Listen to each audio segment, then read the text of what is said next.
ആദ്യം തിരുവനന്തപുരം കൊല്ലം ഏരിയയിൽ നടക്കുന്ന ഒരു പരിപാടിയാണ്. കാര്യം ലൈസിനൊക്കെ അടിയുണ്ടാക്കുമെങ്കിലും തിരുവനന്തപുരം കൊല്ലംകാർക്ക് ഇത്രയും പ്രശ്നക്കാരാണ്. അവിടെ മാത്രമാണ് ഇത്രയും ക്രൈം നടക്കുന്നത്. അതിന്റെ ഒരു ബേസ് നമുക്കറിയില്ല. അങ്ങനെയാണോ തിരുവനന്തപുരം അങ്ങനെ കുഴപ്പമില്ല? സെക്രട്ടേറിയറ്റ് അവിടെ ഉള്ളതിന്റെ ഒരു ഞാനിപ്പോഴും അത്ഭുതത്തോടുകൂടി കണ്ട പെർഫോമൻസ് ആയിരുന്നു ഇന്ദ്രൻസിന്റെ അതിനകത്ത് മുറിച്ചു പോയിട്ടുള്ള ആ സീൻസ്. ഞാൻ ഒരു ഗംഭീര നടനാണെന്നുള്ള വിശ്വാസം ഉണ്ടെങ്കിൽ നമുക്ക് നമ്മളെക്കാൾ വലിയ നടന്മാർ ഇപ്പോൾ എന്താ പറയുക അമിതാഭ് ബച്ചൻ വന്നിട്ട് നമ്മുടെ കൂടെ നിന്നാലും നമ്മളവര് അത്ര പോരാ എന്ന് ചിന്തിച്ചിട്ട് അഭിനയിച്ചാലും നമുക്ക് അഭിനയിക്കാൻ പറ്റുള്ളൂ. എത്ര പേരുണ്ടാവും ആർട്ടിസ്റ്റുകൾ ഗംഭീരമായിട്ട് അഭിനയിക്കാൻ പറ്റിയ ഒരുപാട് പേരുണ്ടാവില്ലേ ലാലേട്ടാ. അപ്പോൾ പറഞ്ഞ് അങ്ങനെ ഒന്നും കരുതരുത്, ഇവിടെ നമ്മളാണ് സൂപ്പർ സ്റ്റാർ.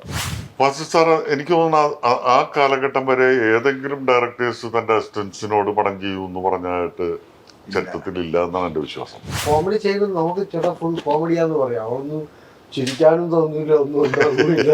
അവസാനം ചമ്മീനാണ് തോന്നും. അങ്ങനെയൊക്കെയാ ആ പടങ്ങൾ പൊട്ടുമ്പോൾ ശരിക്കും മാനസികമായിട്ട് തകർന്ന് തരിപ്പണമായി പോകും. അത് പൈസ നഷ്ടപ്പെട്ടതിന്റെ അല്ല. വെൽക്കം ലെജൻസ്, സ്വാഗതം 3 പേർക്ക്. നമ്മളിപ്പോ ഇരിക്കുന്ന ചേട്ടാ ചിരിച്ച പെട്ടെന്ന് അല്ല ലെജൻസ് ലെജൻഡ് നമ്മള് ലെജൻഡ് എന്നൊക്കെ വിളിക്കുമ്പോൾ ഒരു സന്തോഷമുള്ള കാര്യമാണ്. നമ്മള് കേരള ക്രൈം ഫയൽസ് സീസൺ 2-നാണ് ഇരിക്കുന്നത്. അപ്പം ഞാൻ ഇതിന്റെ ഫസ്റ്റ് എല്ലാം കണ്ടതാണ്. പാർട്ട് 2-ന്റെ ട്രെയിലർ കണ്ടപ്പോൾ ഇത് തിരുവനന്തപുരം ഏരിയയിൽ നടക്കുന്ന ഒരു സംഭവമാണ്. അപ്പൊ ആദ്യം തിരുവനന്തപുരം കൊല്ലം ഏരിയയിൽ നടക്കുന്ന ഒരു പരിപാടിയാണ്. കാര്യം ലൈസിനൊക്കെ അടിയുണ്ടാക്കുമെങ്കിലും തിരുവനന്തപുരം കൊല്ലംകാർക്ക് ഇത്രയും പ്രശ്നക്കാരാണ്. അവിടെ മാത്രമാണ് ഇത്രയും ക്രൈം നടക്കുന്നത്. അതിന്റെ ഒരു ബേസ് നമുക്കറിയില്ല. അങ്ങനെയാണോ തിരുവനന്തപുരം അങ്ങനെ കുഴപ്പമില്ല? സെക്രട്ടേറിയറ്റ് അവിടെ ഉള്ളതിന്റെ ഒരു അത് പറയാനായിട്ട് ഒരു പ്രശ്നമുള്ളൂ. എല്ലാ നാട്ടിലുള്ള എല്ലാവരും വന്ന് അടിയുന്ന അവിടെ അപ്പൊ അതിന് സാധ്യതയുണ്ട്. അതാണ് എന്റെ മെത്തം പ്രശ്നങ്ങള്. അശോകേട്ടൻ എന്താ പറയാനുള്ളത്? അതൊക്കെ ഇന്ദ്രൻ പറഞ്ഞ പോലെ എന്റെ അല്ല അവര് തിരുവനന്തപുരത്ത് ഷൂട്ടൊന്നും വന്നിട്ട് ഞങ്ങൾ തിരുവനന്തപുരത്തേക്ക് പോയി. അത്ര നമുക്ക് സത്യത്തിൽ വേറൊന്നും അറിയില്ല. ഞങ്ങൾ നിരപരാധികളാണ്. സബ്ജക്ട് ആ കേസ് നമ്മള് ശരിക്കും അന്വേഷിച്ചില്ലായിരുന്നു. അവര് പറയുന്നതാണല്ലോ നമുക്ക് ലൊക്കേഷൻ ഇവിടെയാണ് എന്ന് പറയുമ്പോൾ നമ്മൾ പോകുന്നു, നമ്മുടെ ക്യാരക്ടർ നമ്മൾ ചെയ്യുന്നു, അത്രേ. ഓക്കെ. ഈ നമ്മള് ഈ പല സീരീസും നോക്കിക്കഴിഞ്ഞാൽ ഇപ്പം ഹിന്ദിയിലാണെന്നുണ്ടെങ്കിലും പല സീസൺസും ഒരുപാട് സീസൺസ് വന്ന സീരീസ് ഒക്കെയാണ്. അപ്പൊ അതിലെല്ലാത്തിലും കാണുന്ന ഒരു കോമൺ ഫാക്ടർ എന്ന് വെച്ച് കഴിഞ്ഞാൽ ഇപ്പം ഒരു നായകൻ ഉണ്ടാവും, അല്ലെങ്കിൽ അയാളെ ചുറ്റിപ്പറ്റിയുള്ള 2-3 കഥാപാത്രങ്ങൾ എല്ലാ സീസണിലും കോമൺ ആയിരിക്കും. പുതിയ പുതിയ കഥകൾ വന്ന് ചേരുകയാണ് ചെയ്യുന്നത്. അപ്പൊ ഇതില് ആദ്യത്തേതില് സാറും അജുവും ആയിരുന്നു കോമൺ ആയിട്ട്. അപ്പൊ ഇതിൽ എനിക്ക് അജു ഒരു ഇടയ്ക്ക് വന്നു പോകുന്ന ഒരു കഥാപാത്രം, അർജുനാണ് ഇതിന്റെ സെൻട്രൽ ക്യാരക്ടർ വരുന്നതെന്ന് തോന്നുന്നു. അപ്പം ഇതിൽ ശരിക്കും പറഞ്ഞാൽ കഥാപാത്രങ്ങളല്ല കോമൺ ആയിട്ട് തന്നെ. ആ ഒരു കേരള ക്രൈം ഫയൽസ് എന്നുള്ള ബ്രാൻഡിൽ കംപ്ലീറ്റ്ലി പുതിയൊരു കഥ കാര്യങ്ങൾ വരികയാണ് ചെയ്യുന്നത്. അപ്പൊ ഇത് തമ്മിലുള്ള കണക്ഷൻ എന്താണ് ശരിക്കും? അല്ല ഇത് എന്താ ഒരു കേസുമായിട്ട് ബന്ധപ്പെട്ടിട്ടുള്ള ഒരു മിസ്സിംഗ് കേസുമായിട്ട് ബന്ധപ്പെട്ടിട്ടുള്ള കഥയാണ്. അമ്പിളി രാജു എന്ന് പറയുന്ന ഒരു കഥാപാത്രത്തിന്റെ മിസ്സിംഗ്, ഒരു കോൺസ്റ്റബിളിന്റെ മിസ്സിംഗ്. അതുമായിട്ട് അന്വേഷണത്തിലേക്ക് വരുമ്പോൾ അതിലേക്ക് വരുന്ന അന്വേഷണത്തിൽ വരുന്ന പുതിയ പുതിയ പുതിയ കഥാപാത്രങ്ങളും കാര്യങ്ങളൊക്കെയാണ്. അപ്പൊ മറ്റ് വെബ് സീരീസുമായിട്ട് വ്യത്യാസം വരുന്നത് അതുകൊണ്ട് തന്നെയാണ്. ഒരു കേസുണ്ടായി വേറൊരു കേസുണ്ടായി ഇതിന്റെ മുന്നിൽ കോമൺ ആയിട്ടുള്ള ആളുകൾ ഉണ്ടാകണമെന്ന് നിർബന്ധമില്ല. പക്ഷെ കേസ് അന്വേഷണത്തിന്റെ ഭാഗത്ത് നിന്നിട്ടുള്ള ആളുകളായിരിക്കുള്ളൂ കോമൺ ആയിട്ട് വരുന്നത്. അങ്ങനെയുള്ള ആളുകളായതുകൊണ്ടാണ് ഞാനും അജുക്ക് അതിനകത്ത് വരുന്നത്. ഞങ്ങൾ പോലീസ് ഓഫീസേഴ്സ് ആയതുകൊണ്ട് ഇത് വളരെ രസകരമായിട്ടുള്ള അഴിച്ചഴിച്ച് എടുക്കുന്ന ഒരു ക്രൈമിന്റെ സംഭവങ്ങളാണ്. എന്റെ ട്രെയിലർ കണ്ടപ്പം അമ്പിളി രാജുവും അയ്യപ്പനുമാണ് അതിന്റെ സിനോപ്സിസ് ഒക്കെ വായിച്ചപ്പോഴും നിങ്ങൾ ബേസ് ചെയ്തിട്ടുള്ളതാണ് കഥകൾ മുഴുവൻ പോകുന്നത്. നിങ്ങൾ രണ്ടുപേരുടെ എനിക്കൊന്ന് ഇന്ദ്രൻ ചേട്ടൻ കുറച്ച് നാളും മുൻപ് തൊട്ട് ഒരു കോമഡിയിൽ നിന്നൊക്കെ മാറി വളരെ സീരിയസ് ക്യാരക്ടർ റോളിലേക്ക് കയറി വേറൊരു തലത്തിലേക്ക് എത്തുന്നു.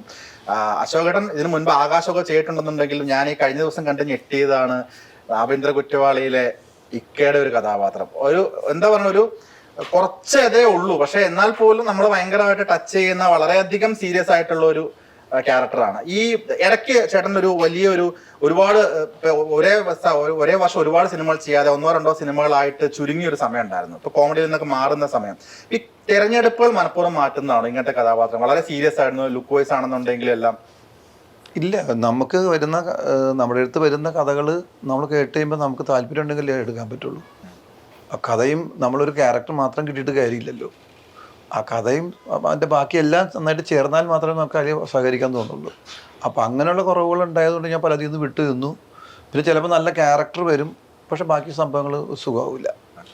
അങ്ങനെ പലതും സംഭവിച്ചിട്ടുണ്ട്. അതുകൊണ്ട് കുറേ പടങ്ങൾ ഞാൻ വിട്ടു, കുറച്ച് പടങ്ങൾ ചെയ്തു. പക്ഷെ ഇതിനിടയ്ക്കും വേറെ സിനിമകൾ ചെയ്തിട്ടുണ്ടായിരുന്നു, അത് ശ്രദ്ധിക്കപ്പെട്ടില്ല, അത് ഓടിയില്ല. ഇപ്പം ഞാൻ ചെയ്യുന്നതല്ല ഒരെണ്ണം ടർക്കി സർക്കം എന്ന് പറഞ്ഞൊരു പടം ചെയ്തു. അത് നല്ല ക്യാരക്ടറായിരുന്നു. പക്ഷെ ആ പടം ഫസ്റ്റ് വീക്ക് തന്നെ ഒരു പ്രശ്നമായിട്ട് മാറ്റി. എന്തോ മതപരമായിട്ട് എന്തോ പ്രശ്നമുണ്ടെന്നാണ് പ്രൊഡ്യൂസർ പറഞ്ഞത്. കടകൻ എന്ന് പറഞ്ഞ പടം ചെയ്തു, നല്ല ക്യാരക്ടറായിരുന്നു. അതും ഈ പറഞ്ഞ പോലെ ഡിസ്ട്രിബ്യൂഷൻ കാര്യങ്ങളൊക്കെ ആയിട്ട് ഭയങ്കര പ്രശ്നമായി. അപ്പോൾ നമ്മൾ നമുക്ക് കിട്ടുന്നത് ചെയ്യുന്നുണ്ട്, അത് ഓടിയാലേ ജനങ്ങൾ ശ്രദ്ധിക്കുള്ളൂ. ഈ എക്സാമ്പിൾ ഇപ്പോൾ റാംജി റാവു സ്പീക്കിംഗ്, ഇവർ സിദ്ദിഖ് ലാലും കൂടി ഡയറക്റ്റ് ചെയ്ത പടം, അല്ലെങ്കിൽ ഗോഡ് ഫാദർ, വളരെ ചെറിയ വേഷമാണ് ഞാൻ ചെയ്തത്. ഇപ്പോഴത്തെ വെച്ച് നോക്കുമ്പോൾ അന്നത്തെ ഏറ്റവും വലിയ വേഷമായിരുന്നു എൻ്റെ അത്. ഇന്ന് നോക്കുമ്പോൾ ചെറിയ വേഷമുണ്ട്. പടം ഓടിയത് കൊണ്ടാണ് എന്നെ ഇപ്പോഴും അറിയുന്നത്. അന്ന് ആ കാലഘട്ടത്തിൽ ഏറ്റവും കൂടുതൽ അറിഞ്ഞ്. അപ്പോൾ ഓടുന്ന പടത്തിലാണെങ്കിൽ ചെറിയ വേഷമായാലും മതി. അതാണ് ശരിക്കും ഈ ആഭ്യന്തര കുറ്റവാളിയിലെ ചെറിയ വേഷമാണ് ശ്രദ്ധിക്കപ്പെട്ടത്. ലളിത അശോകനെയും ഇന്ദ്രനെയൊക്കെ സംബന്ധിച്ചിടത്തോളം ഇവരൊക്കെ അതിമനോഹരമായിട്ട് കോമഡി ചെയ്യുന്ന ആളുകളാണ്. കോമഡിയെ എടുത്ത് തകർത്ത് വരുന്ന ആളുകൾ. അതൊരു കോൺഫിഡൻസിന്റെ സംഭവം വേണം.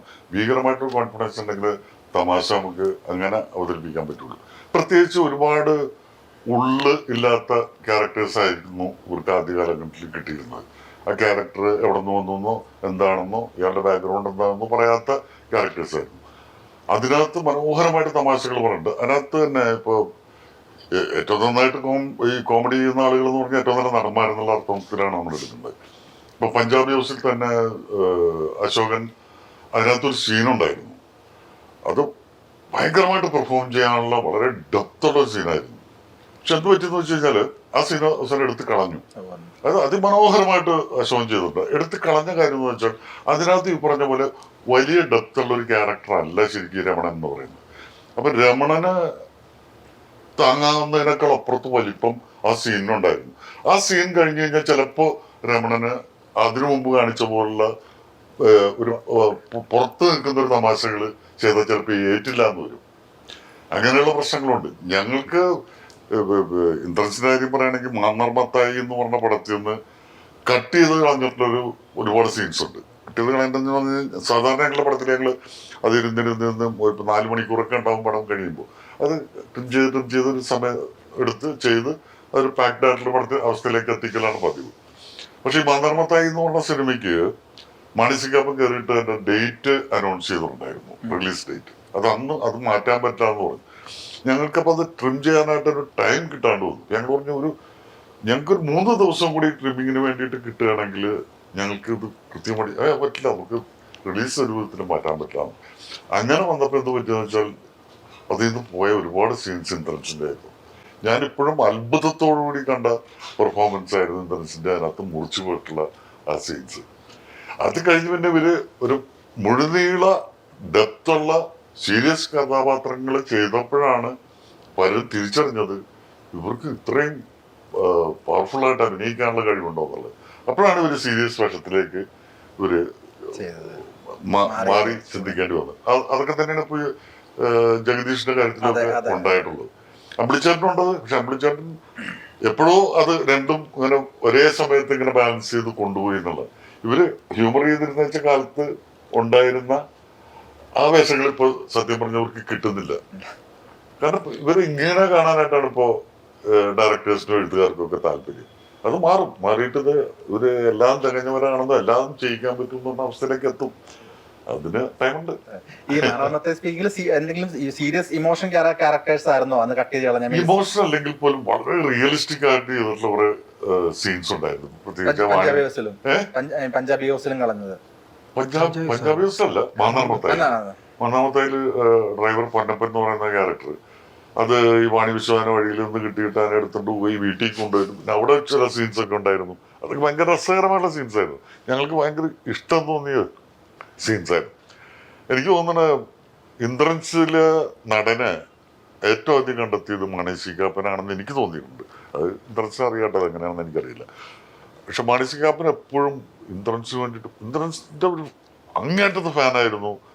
ഇന്ദ്രൻസ് ഒന്നും ആകുന്നതിന് മുമ്പ് തന്നെ മാണി സി കാപ്പൻ എന്ത് കാര്യം ഉണ്ടെങ്കിലും അത് ഇന്ദ്രൻസിടാം എന്നൊക്കെ പറഞ്ഞില്ല. വേണമെങ്കിൽ ഹീറോ ഇന്ദ്രൻസിനാക്കാന്നൊക്കെ അന്ന് പറയുമായിരുന്നു. ആ ലെവലിലുള്ള ആളായിരുന്നു. ചേട്ടാ, ഞാനിപ്പോ ഇത് പറഞ്ഞപ്പോ ഒരു ഇപ്പോഴും നമ്മുടെ സോഷ്യൽ മീഡിയ കൂടെ ഓടുന്ന ഒരു ക്ലിപ്പുണ്ട്. ഒരു 90കളിൽ എനിക്ക് തോന്നുന്നു ഒരു സ്റ്റേജ് ഷോയില് ചേട്ടൻ ചെന്നപ്പോ ചേട്ടൻ പ്രസംഗിക്കുന്ന ഒരു ക്ലിപ്പാണ്. പുറത്തെവിടെയോ വെച്ചാണെന്നാണ് എൻ്റെ ഒരു അറിവ് ശരിയാണെങ്കിൽ. ചേട്ടൻ പറയുന്നത് ഞാൻ ഇനി മോഹൻലാലിനെ പോലെ ഒരു സ്റ്റേറ്റ് അവാർഡൊക്കെ ഞാൻ മേടിക്കും എന്ന് പറയുമ്പോൾ അന്ന് സ്റ്റേജിൽ ഇരുന്ന ആൾക്കാരൊക്കെ കളിയാക്കി ചിരിക്കുകയാണ്. കാരണം അദ്ദേഹം ഒന്ന് കോമഡി ചെയ്തതാണ്. പക്ഷെ പിന്നീട് അദ്ദേഹം അവാർഡുകൾ മേടിച്ച് വെച്ചിട്ട് ഇപ്പോഴും ആ ഒരു ക്ലിപ്പ് ഇറങ്ങി കിടക്കുന്നുണ്ട്. കാരണം സോഷ്യൽ മീഡിയയിൽ ആക്റ്റീവ് ആണോ എന്ന് എനിക്ക് അറിയില്ല. കണ്ടിട്ടുണ്ടോ ക്ലിപ്പ്? ശരിക്കും അത് ആ ക്ലിപ്പ് അന്ന് പറഞ്ഞപ്പം അന്ന് ശരിക്കും പറഞ്ഞാൽ ഇതൊന്നും ഇങ്ങനെയൊന്നും മാറുന്നൊന്നും പ്രതീക്ഷ പറഞ്ഞായിരിക്കില്ലല്ലോ ഒരു പക്ഷെ. ഇത് ശരിക്കും ആക്സിഡന്റലി സംഭവിച്ചോണം ഈ മാറ്റം? അതല്ല, നമ്മള് ഒരിക്കലും യോജിക്കാത്ത കാര്യം പറയുക എന്ന് പറയുന്ന പോലെ ഒരു കോമ്പറ്റീഷനൊക്കെ പങ്കെടുക്കുന്ന സിനിമകൾക്ക് ഒരു ക്വാളിറ്റി ഉണ്ട്, ഒരു മിനിമം കാര്യങ്ങളൊക്കെ ഉണ്ട്. അവിടെ ഒരിക്കലും ആ പരിസരത്തെ പോകാത്ത സിനിമകളാണ് ഞാൻ ചെയ്തുകൊണ്ടിരിക്കുന്നത്. എന്നിട്ട് പിന്നെ അവാർഡ് കിട്ടണമെന്ന് പറഞ്ഞാൽ എങ്ങനെ നടക്കാണ്? അതുകൊണ്ട് പറഞ്ഞതാ. അതൊരു നല്ല ഹ്യൂമർ എന്നുള്ള ആൾക്ക് തന്നെ പറയാം. പക്ഷെ എനിക്ക് തോന്നുന്നു ഇവരുടെ ഉള്ളിന്റെ ഉള്ളില് അത് അഭിനയിക്കുന്ന ആളുകൾ, സക്സസ്ഫുൾ ആയിട്ട് അഭിനയിക്കുന്ന എല്ലാവരുടെയും മനസ്സിൽ ഒരു വിശ്വാസമുണ്ട്, ഞാൻ ഗംഭീര നടനാണ്, ഞാൻ ഒരു ഗംഭീര നടനാണെന്നുള്ള വിശ്വാസം ഉണ്ടെങ്കിൽ നമുക്ക് നമ്മളെക്കാൾ വലിയ നടന്മാർ, ഇപ്പോൾ എന്താ പറയുക, അമിതാഭ് ബച്ചൻ വന്നിട്ട് നമ്മുടെ കൂടെ നിന്നാലും നമ്മളവര് അത്ര പോരാ എന്ന് ചിന്തിച്ചിട്ട് അഭിനയിച്ചാലും നമുക്ക് അഭിനയിക്കാൻ പറ്റുള്ളൂ. നമ്മൾ അവരെക്കാൾ ഒട്ടും മോശക്കാരനല്ല എന്ന് വിശ്വാസത്തോട് അഭിനയിച്ചാലും നമുക്ക് അഭിനയിക്കാൻ പറ്റുള്ളൂ. അല്ലെങ്കിൽ നമ്മുടെ കൈയും കാലം പറക്കും. ഞാൻ ചിലപ്പോൾ മുതലാളിയായിരിക്കും, അമിതാഭ് ബച്ചൻ്റെ പണിക്കാരനാണെങ്കിലും ഞാൻ ചിലപ്പോൾ അമിതാഭ് ബച്ചനെ കാണുമ്പോൾ അറിയാണ്ട് ഷോട്ടിൽ എഴുന്നേറ്റ് പോകും. അപ്പം അത് ഇല്ലാതിരിക്കണമെങ്കിൽ അദ്ദേഹത്തിനെ പോലെ തന്നെ ഒരു നല്ല നടനാണ് ഞാനും, നല്ല വിശ്വാസം നടന് വേണം. ആ വിശ്വാസം അവർക്കൊക്കെ ഉള്ളിലുണ്ട്. അപ്പം അതുകൊണ്ട് ആ മനസ്സ് പറയുന്നത് സത്യമായിട്ടുള്ള കാര്യമാണ്, സത്യമായിട്ട് ഭവിച്ചു. എനിക്ക് ഒരുപാട് എന്താണ് വളർന്നു വരുന്ന നടന്മാർക്കുള്ള വലിയൊരു ടിപ്പാണ് ഇപ്പൊ പറഞ്ഞു കൊടുത്തത്. ബാലേട്ടൻ തന്നെ പടത്തില് ഞാൻ ലാലേട്ടൻ്റെ കൂടെ ആദ്യം അഭിനയിക്കുന്ന സിനിമയാണ്. ബാലേട്ടനാണോ ഫസ്റ്റ്? അതെ. അപ്പൊ ആ പടത്തിൽ ഇങ്ങനെ ഒരു എൻ്റെ ഷോപ്പ് കാണിച്ചിട്ട് അവിടെ ഇന്ദ്രനുണ്ട് അതിൽ. ആ ഷോപ്പിൽ അവിടെ നിറച്ച് ക്രൗഡാണ് ആൾക്കാർ ഷോട്ട് എടുക്കുമ്പോൾ. അപ്പോൾ എനിക്ക് ഡയലോഗ് പറഞ്ഞിട്ട് തെറ്റി, കുറച്ച് ഡയലോഗ് ഉണ്ട്, എനിക്ക് തെറ്റി. രണ്ടാമത്തെ കട്ട് ചെയ്തിട്ട് വീണ്ടും നിർത്തുമ്പോൾ രണ്ടാമത് തെറ്റി. അപ്പോൾ ലാലേട്ടൻ എന്നെ വിളിച്ചിട്ട് അച്ഛ എവിടെ കൊണ്ടാന്ന് പറഞ്ഞിട്ട് എന്നോട് എന്ത് പറ്റി എന്ന് ചോദിച്ചു. ഞാൻ എന്താ അറിയില്ല, ഇത്ര ആൾക്കാർ നിൽക്കുന്നുണ്ടിട്ട് ഇതിലെത്ര നല്ല ചെറുപ്പക്കാരാണ്, എത്ര പേരുണ്ടാവും, ആർട്ടിസ്റ്റുകൾ ഗംഭീരമായിട്ട് അഭിനയിക്കാൻ പറ്റിയ ഒരുപാട് പേരുണ്ടാവില്ലേ ലാലേട്ടാ. അപ്പോൾ പറഞ്ഞ് അങ്ങനെ ഒന്നും കരുതരുത്, ഇവിടെ നമ്മളാണ് സൂപ്പർ സ്റ്റാർ, അത് മാത്രം കണ്ട് ചെയ്താൽ മതി. വിട്ടിട്ടേക്ക് ഓക്കെ. അത് ലാല് പറഞ്ഞാൽ കറക്റ്റാണ്. നമ്മൾ ചെയ്യുന്ന പരിപൂർണമായിട്ട് ഇത് ഓക്കെ ആണെന്ന് തന്നെ അറിഞ്ഞ് ചെയ്തില്ലെങ്കിൽ നമുക്ക് ചെയ്യാൻ പറ്റില്ല. ഓക്കെ, പിന്നെ ടേക്ക് ഓക്കെ. ശരിക്കും പറഞ്ഞാൽ ഇത് ഭയങ്കര ഒരു അറിവാണ്. വളർന്ന പുതിയ നടന്മാർക്ക് കിട്ടുന്ന വലിയൊരു ഉപദേശമാണ് ഈ രണ്ട് കാര്യങ്ങളും പറഞ്ഞിട്ടുള്ളത്. അല്ല സാർ, ഇവർ രണ്ടുപേരുടെ അടുത്ത് ഞാൻ ഇതിന് മുന്നേ ഇന്റർവ്യൂ എടുത്തപ്പോൾ ചോദിച്ചിട്ടുള്ള ഒരു കാര്യമാണ് സാറിന്റെ അടുത്ത് ചോദിക്കുന്നത് വെച്ച് കഴിഞ്ഞാൽ, ഇപ്പോ പ്രിയപ്പെട്ട പപ്പൻ തൊട്ട് ഇവിടം വരെ നോക്കുകയാണെങ്കിൽ 39 വർഷത്തെ കരിയറാണ്. മലയാളം, തമിഴ്, തെലുങ്ക്, കന്നഡ, ഭോജ്പുരി, ഇംഗ്ലീഷ് 6 ഭാഷകളിലായിട്ട് 39 വർഷം ഹിന്ദി 7 ഭാഷകളിലായിട്ട് 39 വർഷം നീണ്ടു നിന്ന കരിയർ. നടൻ, സംവിധായകൻ, തിരക്കഥാകൃത്ത്, നിർമ്മാതാവ്, വിതരണക്കാരൻ, ഗായകൻ. എനിക്ക് തോന്നുന്നു ഇത്രയൊക്കെ ഉള്ളെന്ന് തോന്നുന്നു സിനിമയിൽ. ഇനി എഡിറ്റിംഗ് കൂടെ കൈവയ്ക്കാനുള്ളൂ. ഇത്രയും നീണ്ടു നിന്ന ഒരു ജേണി ഒന്ന് തിരിഞ്ഞു നോക്കാൻ പറഞ്ഞാൽ പെട്ടെന്ന് മനസ്സിൽ കൂടെ വരുന്ന മുഖങ്ങൾ എന്തൊക്കെയായിരിക്കും? ഗ്രാറ്റിറ്റ്യൂഡ് ആരോടൊക്കെ ആയിരിക്കും? അല്ല, നമുക്ക് ആദ്യം മനസ്സിൽ തെളിയുന്നതും വരുന്നതും ഒക്കെ ഫാസിൽ സാർ തന്നെയാണ്. ഫാസിൽ സാറിന്റെ മുഖം കഴിഞ്ഞിട്ട് പിന്നെ വേറെ മുഖങ്ങളുള്ളൂ.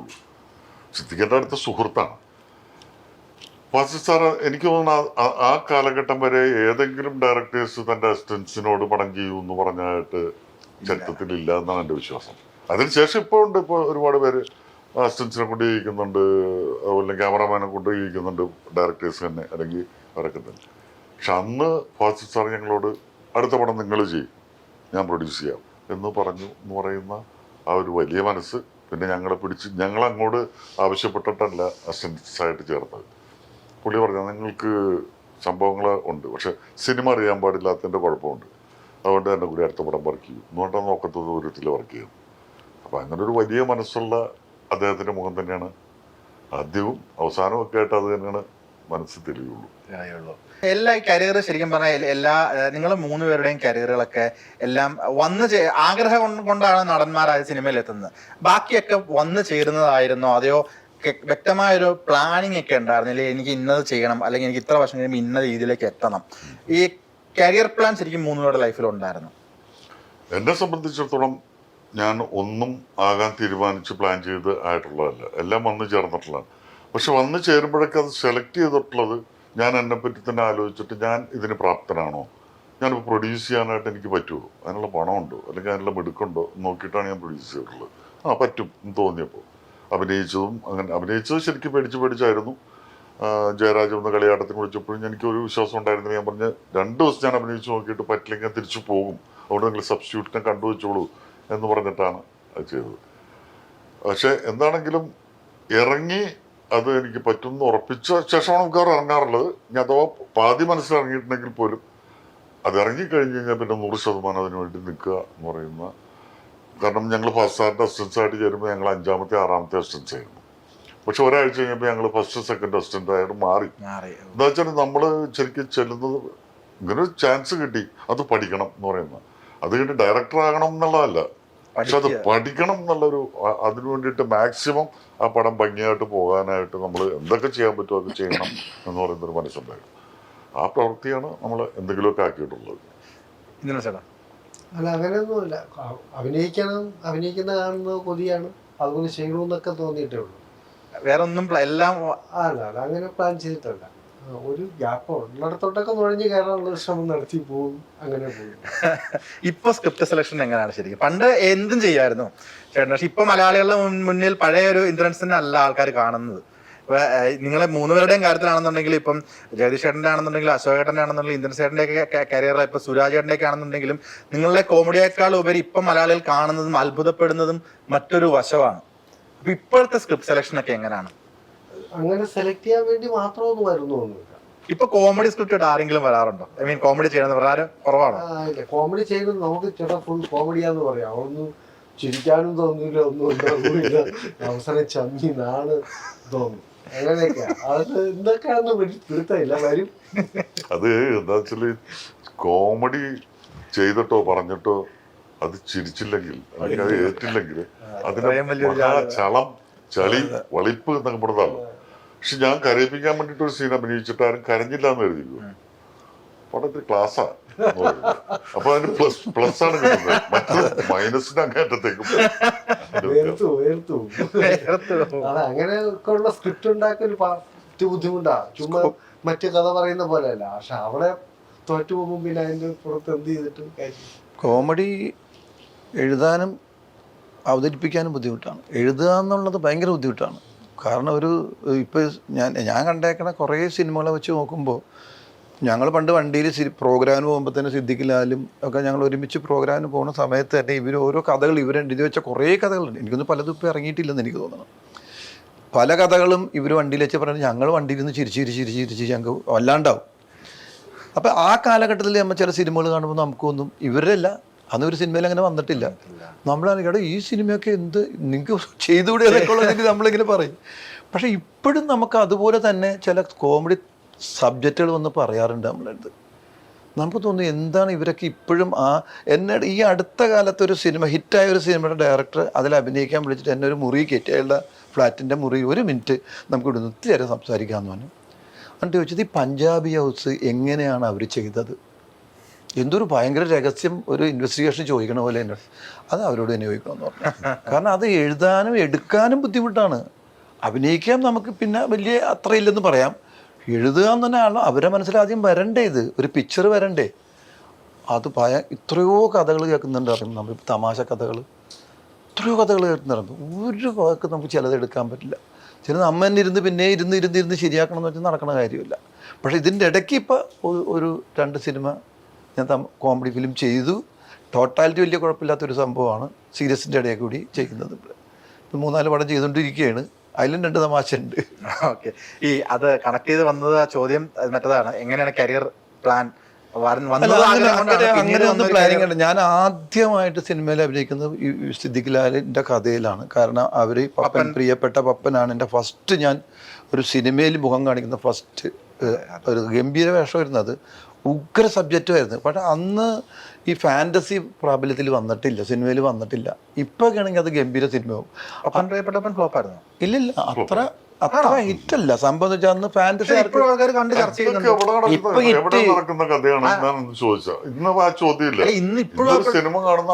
ഇന്ന് ജനങ്ങൾ വന്നു, അതിൽ അറിവായി. അന്ന് അത്രയും പുതിയ ഫ്ലോപ്പാണ്. കാരണം നമ്മള് നിങ്ങൾ ഇപ്പോഴല്ലേ കാണുന്ന, അന്ന് കണ്ടില്ലല്ലോ. ആ സമയത്ത് ഞാൻ ഉണ്ടാവില്ല, അതെന്നെ പറഞ്ഞത്. അതുകൊണ്ട് തന്നെ ഞാൻ പറഞ്ഞ ആ സിനിമ അന്ന് ഫാൻറ്റസി എന്താണെന്ന് ജനങ്ങൾക്ക് അറിയില്ല. ഇത്ര അഡ്വാൻസ്ഡ് ആയിപ്പോയി ആ സിനിമ. പക്ഷെ ഗംഭീര സിനിമയാണത്. പക്ഷെ ആ സമയത്താണ് ഞാൻ ആദ്യമായിട്ട് അഭിനയിക്കുന്നത്. സിനിമയിൽ ആദ്യം അഭിനയിക്കുന്ന പടം ഇവരുടെ പടത്തിലാണ്. ഓക്കെ. പക്ഷെ പിന്നീട് അങ്ങോട്ട് ഗോഡ് ഫാദർ കഴിഞ്ഞപ്പോഴാണ് എന്നെ തിരിച്ചറിയാൻ തുടങ്ങിയത്. ആൾക്കാർ എവിടെ പ്രോഗ്രാമിന് പോയാലും മറ്റേ വൈകിട്ട് തുപ്പിയ ആളല്ലേ ഇന്ന് മോഹൻലാൽ വൈകിട്ട് തുപ്പി എന്ന് പറയുമ്പോഴാണ് അങ്ങനെ ഒരുപാട് പടങ്ങൾ അന്ന് പരാജയപ്പെട്ടിട്ടുണ്ടെന്നേ. ഇപ്പൊ ഈ പറഞ്ഞ അപരനാണെങ്കിലും പത്മനാഭ സാറിന്റെ എത്രയോ പടങ്ങൾ, ആ. മറ്റേ മഴയുടെ പടം എന്താണ് സുമലതയൊക്കെ അഭിനയിച്ച് ആ, ക്ലാര ക്ലാര, ആ. ആ പടമൊന്നും തൂവാനത്തുമ്പികള്. ഇന്ന് പറയുന്ന പോലെ ഒന്നുമല്ല. ഇന്നിപ്പോ ആ പടത്തിനേക്ക് ഇത്ര പോയിട്ടുണ്ടോ അറിയോ? അന്നൊന്നും ആ പടത്തിന് അങ്ങനെ കളക്ഷൻ ഒന്നും പറ്റില്ല. അല്ലാണ്ട് ഒരു വലിയ അന്നത്തെ സൂപ്പർ ഹിറ്റ് പടമൊന്നുമല്ല. അപ്പൊ അത് പിന്നീട് ചരിത്രമായ സിനിമ അപരനൊക്കെ ഇപ്പൊ കാണുമ്പോ അത് വെറുതെ കാണുമ്പോഴല്ല, ആ പടത്തിനെ പറ്റി വെറുതെ ആലോചിക്കുമ്പോൾ നമുക്ക് എന്നാ അന്ന് ചിന്തിച്ചിരിക്കുന്നു ഇങ്ങനെ ഒരു സിനിമ എന്നൊക്കെ പറയുന്നത് ഭയങ്കര അത്ഭുതമാണ്. അങ്ങനെ കുറെ സിനിമകൾ അങ്ങനെ വന്നു പോയിട്ടുണ്ട്, കുഴപ്പം പിടിച്ചു. ഈ ഇപ്പൊ ഇത് ഫ്ലോപ്പായിരുന്നു എന്ന് പറഞ്ഞതുകൊണ്ട് ഞാൻ ചോദിക്കുന്നതാണ്. ഇപ്പൊ 3 പേരുടെ കരിയറിൽ ഒരുപാട് വിജയവും പരാജയവും ഉണ്ടായിട്ടുണ്ടാവും. ഇപ്പൊ ഒരു കോമഡി അല്ലെങ്കിൽ ചെയ്യുന്ന സഹനടനായിട്ട് ചെയ്യുമ്പോൾ വിജയവും പരാജയവും അങ്ങനെ ഒരു ക്യാരക്ടർ റോൾ ചെയ്യുന്ന ആർട്ടിസ്റ്റ് എന്നുള്ള രീതിയിൽ, അങ്ങനെ ഒരു ആർട്ടിസ്റ്റ് എന്നുള്ള രീതിയിൽ 3 പേരും ബാധിച്ചിട്ടുണ്ടാവില്ല. പക്ഷെ നിങ്ങളൊരു ലീഡ് റോളിലേക്ക് വരുന്ന സിനിമകൾ അല്ലെങ്കിൽ സാർ ഡയറക്ട് ചെയ്യുന്ന സിനിമകൾക്കൊക്കെ, ഡയറക്ട് മീൻസ് അല്ലാണ്ട് പ്രൊഡ്യൂസ് ചെയ്യുന്ന അങ്ങനത്തെ സിനിമകൾക്കൊക്കെ ഒരു മിക്സഡ് റെസ്പോൺസ് വരുന്നു അല്ലെങ്കിൽ പരാജയം സംഭവിക്കുമ്പോൾ ഈ സക്സസിനെ ഫെയിലിയറിനെ കാണുന്നത്, അത് ഓവർകം ചെയ്യുന്നത് എങ്ങനെയാണ് 3 പേര്? നമ്മള് സങ്കടമുള്ള കാര്യം. നമുക്കിപ്പോൾ നല്ലൊരു വേഷം ചെയ്തു, കഥ കേൾക്കുമ്പോൾ നല്ല കഥയാണ്, നല്ല സെറ്റപ്പും കാര്യങ്ങളൊക്കെയാണ്, നമുക്ക് അഭിനയിച്ച് എന്നിട്ട് ഓരോ ഘട്ടത്തിലും നന്നായിട്ടുണ്ട്, ഡബ് ചെയ്യാൻ നേരത്ത് നന്നായിട്ടെന്ന് പറയുന്നു, ഫസ്റ്റ് കോപ്പി കാണുമ്പോൾ ഭയങ്കര രസമായിട്ടുണ്ടെന്ന് പറയുന്നു. ചില സമയത്ത് മാർക്കറ്റിൻ്റെ കുഴപ്പം കൊണ്ട് ചിലപ്പോൾ പറയാം, അല്ലെങ്കിൽ ഇറങ്ങുന്ന സമയം മോശമാണെങ്കിൽ വേറെ അതിനേക്കാൾ നല്ല പടങ്ങൾ ഇറങ്ങുന്നതുകൊണ്ട് ചിലപ്പോൾ ഇറങ്ങുമ്പോൾ നമ്മൾ അത്രയും കഷ്ടപ്പെട്ടത് നമുക്കൊരു വിഷമം തോന്നാറുണ്ട്. പക്ഷേ അത് നോക്കി ഓർത്ത് പറഞ്ഞിട്ട് കാര്യമില്ല, പിന്നെ അടുത്തയിലേക്ക് പോകുക എന്നുള്ളതാണ്. അല്ലാതെ നമ്മൾ അതിനെക്കുറിച്ച് തന്നെ ദുഃഖിച്ചിരുന്ന നമ്മുടെ ബാക്കി കാര്യങ്ങൾ നടക്കില്ല. അങ്ങനെ കുറേ പറ്റിയിട്ടുണ്ട്.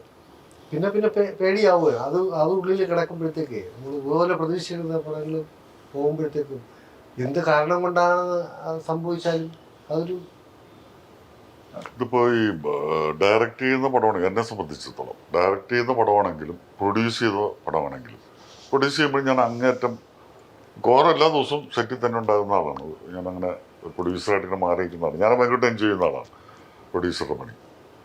ആ പടങ്ങൾ പൊട്ടുമ്പോൾ ശരിക്കും മാനസികമായിട്ട് തകർന്ന് തരിപ്പണമായി പോകും. അത് പൈസ നഷ്ടപ്പെട്ടതിൻ്റെ അല്ല, അത് ഈ ഷൂട്ടിംഗ് ടൈമും അതിൻ്റെ പ്രിൻ്റ് ആകുന്ന വരെയുള്ള ടൈം എന്ന് പറയുന്നത് ഒരു 5-6 മാസം നോക്ക്. അതിനു മുമ്പ് എത്രയോ നാൾ മുതൽ ഇതിൻ്റെ എഴുത്തും കാര്യങ്ങളും പ്ലാനിങ്ങും ഒക്കെ, ഇത്രയും കാര്യങ്ങൾ ചെയ്തത് മുഴുവനും ഒരു 25 ലക്ഷം നഷ്ടം വരുത്താൻ അല്ലെങ്കിൽ 50 ലക്ഷം നഷ്ടം വരുത്താനായിരുന്നല്ലോ എന്ന് ആലോചിക്കുമ്പോൾ അന്ന് പോലെ എനിക്ക് വെറുതെ ഇരിക്കാമായിരുന്നു, അല്ലെങ്കിൽ എവിടെയെങ്കിലും പേടിച്ച് പിടിച്ച് കിടക്കാമായിരുന്നു. ഈ പൈസയൊക്കെ നമ്മുടെ കയ്യിൽ തന്നെ ഇരുന്നേനെ. ഇത്രയും നാളത്തെ അധ്വാനവും പ്രതീക്ഷകളും സ്വപ്നങ്ങളും ഒക്കെ വന്നിട്ട് ഒരു ദിവസം ഇല്ലാണ്ടാകുമ്പോൾ അത് ഭയങ്കര സങ്കടമാണ്. പക്ഷെ എന്തിനു വേണ്ടിയിട്ട് ഞാൻ ഈ പടം ചെയ്തു എന്ന് പറയുന്നൊരു സങ്കടം വരും.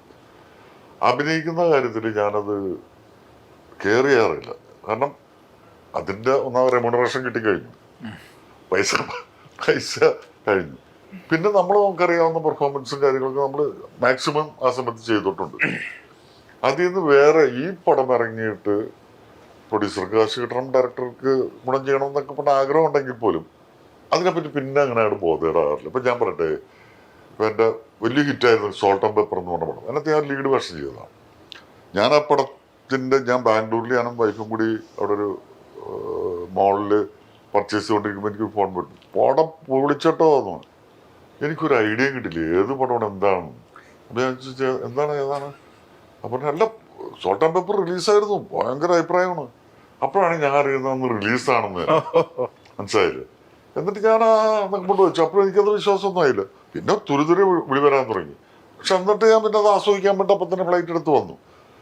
പക്ഷെ അത് അത്രയും ഞാൻ അതിനകത്ത് കാര്യമാക്കാറുള്ളൂ. ഇപ്പോഴും ഞാൻ അങ്ങനെ പടങ്ങൾ ചെയ്ത് കഴിഞ്ഞിട്ട് പിന്നെ അതിൻ്റെ റിസൾട്ട് പ്രതീക്ഷിച്ചിരിക്കുക, അതിന് വേണ്ടിയിട്ട് അങ്ങനെ സന്തോഷം തന്നെ, സക്സസ് ആകുന്നതൊക്കെ സന്തോഷം തന്നെ. പക്ഷെ അത് പരാജയപ്പെടുമ്പോൾ അങ്ങനെ വലിയ കാര്യമായിട്ട് എന്നെ ബാധിക്കാറില്ല. അങ്ങനെ ബാധിച്ചാൽ നമ്മൾ തളർന്നു പോകും. പ്രത്യേകിച്ച് ഒരു ആക്ടർ എന്നുള്ള നിലക്ക് എൻ്റെ ഈ പടം പൊട്ടിയിരിക്കുമ്പോൾ നാളെ ഞാൻ അഭിനയിക്കാൻ മുമ്പ് എന്ത് കോൺഫിഡൻസ് ഇത്ര ആളുകളുടെ മുമ്പിലേക്ക് എന്ന് കയറുന്നത്, ജനമൊക്കെ കാണാൻ നിൽക്കുന്നത് എൻ്റെ പടമാണോ അവിടെ തല്ലിപ്പൊളി പടം ഓടിക്കൊണ്ടിരിക്കുന്നു എന്നിവർ ചിന്തിക്കുന്നല്ലോ എന്ന് ഞാൻ ചിന്തിച്ചാൽ എനിക്കൊന്നും ചെയ്യാൻ പറ്റില്ല. എൻ്റെ കോൺഫിഡൻസും മൊത്തം നഷ്ടപ്പെടും. അപ്പോൾ അതുകൊണ്ട് ആ ഏരിയ മൈൻഡ് ചെയ്യാറേ ഇല്ല, ശ്രദ്ധിക്കാറേ ഇല്ല. ഓക്കെ.